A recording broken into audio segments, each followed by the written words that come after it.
let me ask you something. When you were growing up, were you considered the good girl? Were you the one who followed the rules, got the good grades, kept everyone happy? Or maybe you weren't perfect, but you figured out that life went a lot smoother if you smiled, if you stayed agreeable, if you didn't make waves, if you said the right thing at the right time. If that was you, maybe fast forward to today, do you still catch yourself saying yes when there's something inside of you, either loud or quietly, saying, you should probably say no to that? Do you feel guilty if you don't do things the quote unquote right way?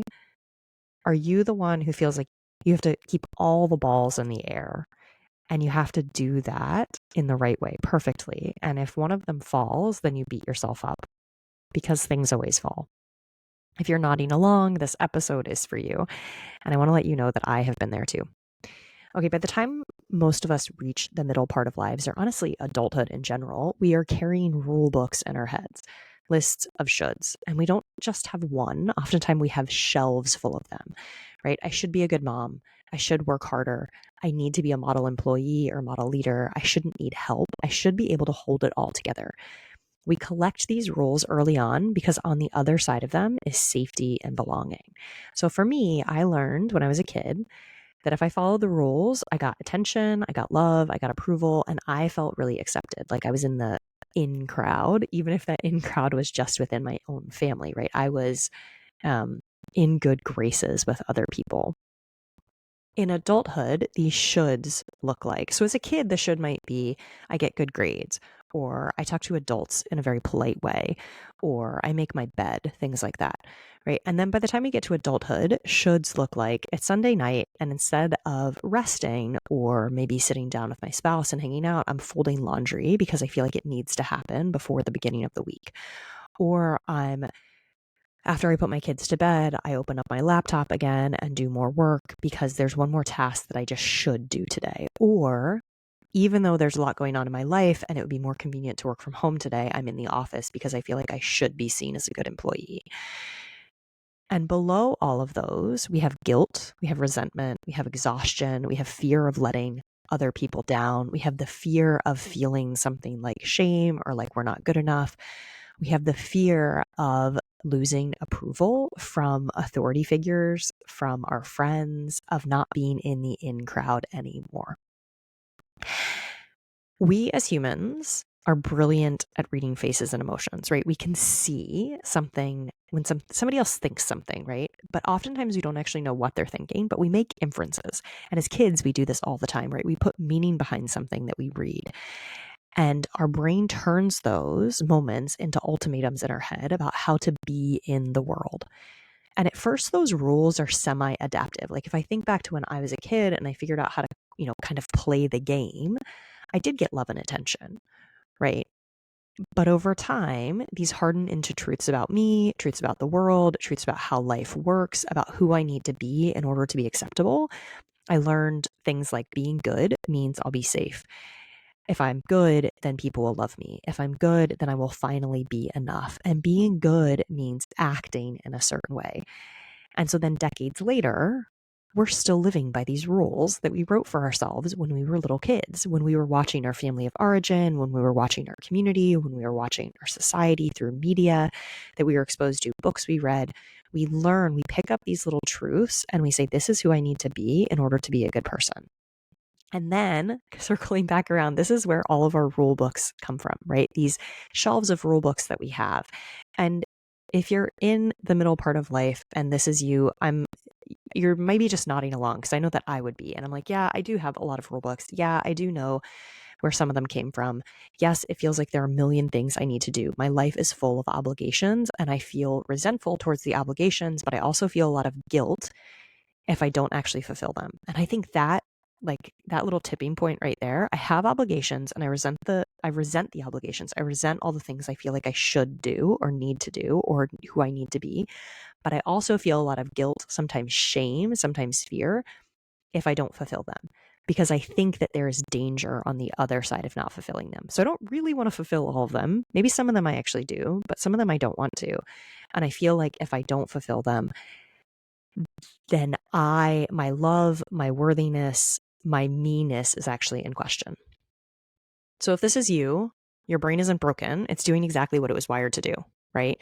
When you were little, following rules kept you safe. It kept you connected to the people who you depended on, and your brain logged that in the code, in its like lines of codes, right? And because, and I'm not a coder, but I love, I think this just captures it so well, right? So you learn a good mom does this, and you're not even a mom at this point, but your brain kind of writes it down in this line of code, and sort of like a computer code with a computer program with legacy code in it. Your brain keeps running that line of code, even if you don't even know that it's there, right? It's in the subconscious, non operating part of your brain. And it keeps running it until you edit it. And this is why rules don't feel like choices. They feel like the truth, and they often feel life or death, because when you're a kid, if you think, if I'm not in the in crowd anymore, I'm actually going to be kicked out. And that does kind of mean death, right? So your brain's not being dramatic. It's actually kind of helping you. You're in midlife. You're obeying these rules that you picked up before you were 7. You're shrinking around authority figures. You're proving, performing, overgiving. And some deep part of you believes that if you stop, the whole world will fall apart. And so this is why it's so important to start to understand these shoulds. So this is why it's not just trivial, and like stop shoulding yourself is something that I sometimes see on social media, right? Oh, just stop shoulding yourself and you'll feel better. Yes, that's true. You will actually feel better if you stop shoulding yourself. But it's not a matter of forcing yourself to stop shoulding yourself. It's a process of understanding the programming that's in your brain so that when you rewire them, you can you don't end up with a full calendar and an empty sense of self. You don't end your days and your weeks full of resentment, but also kind of feeling like you've escaped guilt or danger, right? This is why you also can't just relax or stop caring what people think, because your brain is actually wired to care what other people think. And so it sounds really great. Just stop caring, or just stop shoulding, or just do these. Just use willpower to kind of change how you operate right now. What we actually need to do to kind of change these things, and why it's important, is actually to go back and rewrite that code, right? Because if you think about it like the legacy code doesn't get rewritten by itself. You actually have to go back in and do that. All right. So if you're still here, your life is probably full of a lot of shoulds, or you've noticed that, man, I do have that sense of resentment at the end of the day, or I feel like my life is not my own, or I feel like I actually don't know myself, because these shoulds, these ways of being, in some ways, they're almost dressing in drag, right? There's this persona or this costume you have to put on. You feel like this person you need to be, that is very often separate from our authentic self. And when we have that separation, this dissonance, that's when we start to lose ourselves and feel like we're not living our life, or we feel pretty empty in what we're doing. And one of the keys, right? This is how to break free from these shoulds, is actually moving out of autopilot, right? It's getting your brain out of just running that legacy code and actually going in there and seeing if you can look at the legacy code. So the very first step of rewriting this code, the very first step of this work and getting out of autopilot, is understanding the rules that you're living by.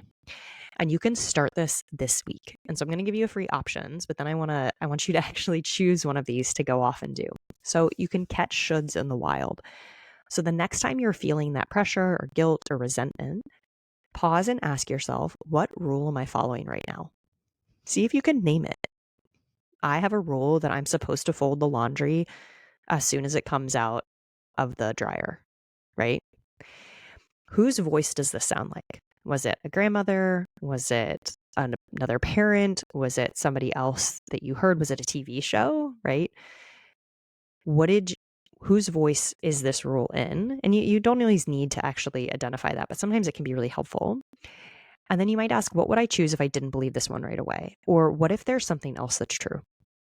So that's kind of catching the should in the wild. Then you can also listen for the word should. So pay attention to your language, right? I should go to the gym. I should say yes to this project. I should stay in the office, even though I feel like working from home would be more beneficial for me and I could actually do more, get more things done, right? I should be more patient. I should do this. Starting to notice the word should is a little indicator that you have some obligation or some rule that you're following. And the interesting thing is that you don't have to actually ignore or get rid of all of these, but you do actually want to pay attention to them. So you want to notice where you are doing this. I should work out today. Well, why should I work out today? What is the rule there? Well, if I don't work out today, then I'm going to be lazy. right? Or I'm never going to be fit and healthy when I'm 80. So pay attention to that should, and then ask and inquire, what is the rule that's behind this? And is it one that I actually want to be following? And check with your body. When you're doing things, you can see, and some of us have an easier time of doing this than others.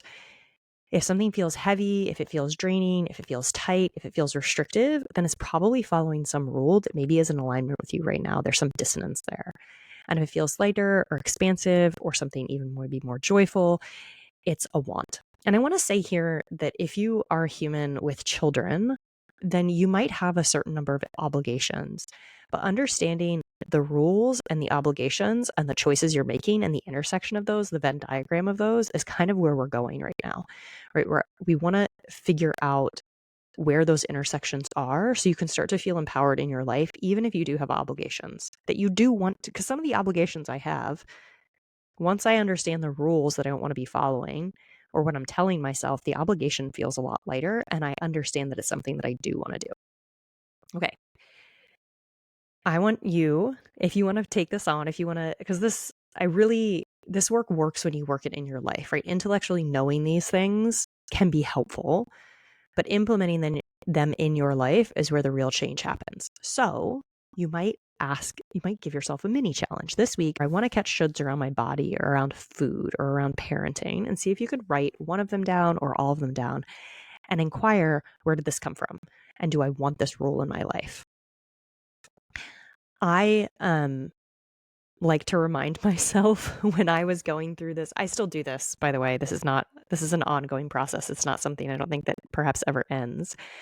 But when I was going through this, I would come back again and again to this line from a Mary Oliver poem from Wild Geese, which is, I do not have to be good. And it was my permission to start to see the rules and understand that I did not have to obey all of them implicitly. I could actually choose which ones that I wanted to bring into my life and use. And every time old rules start pressing in, I would just say to myself, or even if when I noticed that I was shitting myself, I'd remind myself, you don't have to be good. If you didn't have to be good, what would you be? If you could be loved either way, what rule would you choose here? Okay, so if you take one thing out of today's episode, let it be this: that naming the rules you're living by isn't just a first step, it's a way out of your brain's autopilot. It's such a crucial component of rewiring your brain, because what you're doing is you're bringing the subconscious into the conscious, you're bringing it back into kind of working memory and working brain power. If you want to use the coding example, you're actually like opening it up and looking at the code, right? Instead of it just running back on autopilot. And you don't even have to change anything this week. You don't even have to make drastic changes to the rules or even how you talk to yourself, but you do need to start seeing them if you want to start making shifts and changes. Because until you start seeing them, these lines of code, these rules are running your life without your consent. And once you do see them, you start to have agency and you start to have a choice. Do I want to keep this rule? Do I want to break it and write a new one? What is more true for me in this moment? Why am I following this rule? Do I like that I'm following it? Am I choosing to follow it? And then it shifts from autopilot into conscious choice. You're kind of you're reassessing the rules that you have in your head. And then from here, it starts to move into what we'll talk about next week in the next episode, is if I'm not living by shoulds anymore, if I'm not trying to be this good girl, then who am I really underneath all of these? Okay, you're not alone. You do not have to be good.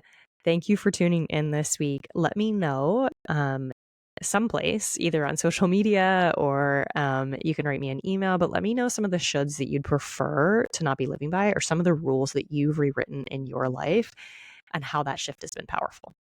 All right, thanks for joining, and I will see you next time.